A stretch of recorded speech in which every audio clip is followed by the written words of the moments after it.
On August 28, 1963, the historic March on Washington for Jobs and Freedom brought more than 200,000 people to the nation's capital to fight for civil rights. The day is best remembered for being the occasion of Martin Luther King Jr.'s I Have a Dream speech.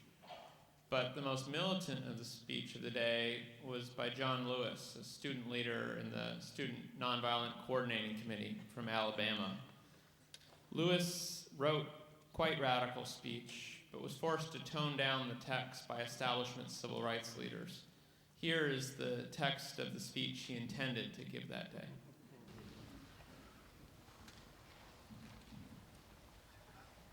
We march today for jobs and freedom, but we have nothing to be proud of. For hundreds and thousands of our brothers are not here. They have no money for their transportation, for they are receiving starvation wages or no wages at all.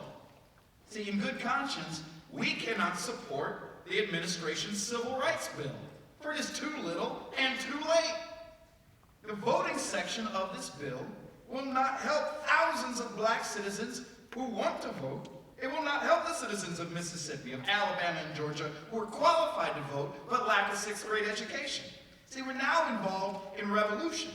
This nation is still a place of cheap political leaders who build their careers on immoral compromise and ally themselves with open forms of political, economic, and social exploitation. What political leader here can stand up and say, my party is the party of principles? The party of Kennedy is also the party of Eastland. The party of Javits is also the party of Goldwater. Where's our party? The revolution is at hand, and we must free ourselves of the chains of political and economic slavery. The nonviolent revolution is saying, we'll not wait for the courts to act, for we've been waiting for hundreds of years.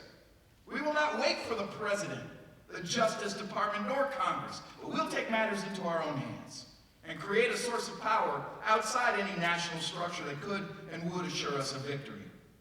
To those who have said, be patient and wait, we must say that patience is a dirty and nasty word. We cannot be patient. We do not want to be free gradually. We want our freedom and we want it now. We cannot depend on any political party, for both the Democrats and Republicans have betrayed the basic principles of the Declaration of Independence. We all recognize the fact that if any radical social, political, and economic changes are to take place in our society, the people, the masses, must bring them about. See, Mr. Kennedy is trying to take the revolution out of the street and put it in the courts.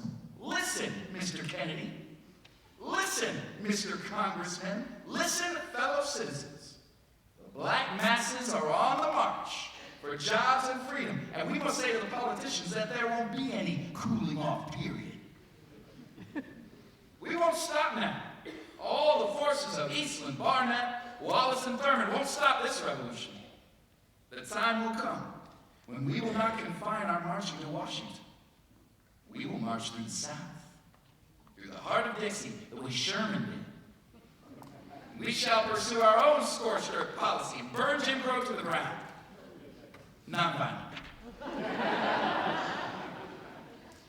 We shall fragment the South into 1,000 pieces and put them back together in the image of democracy. It will make the action of the past few months look petty. And I say to you, wake up, America.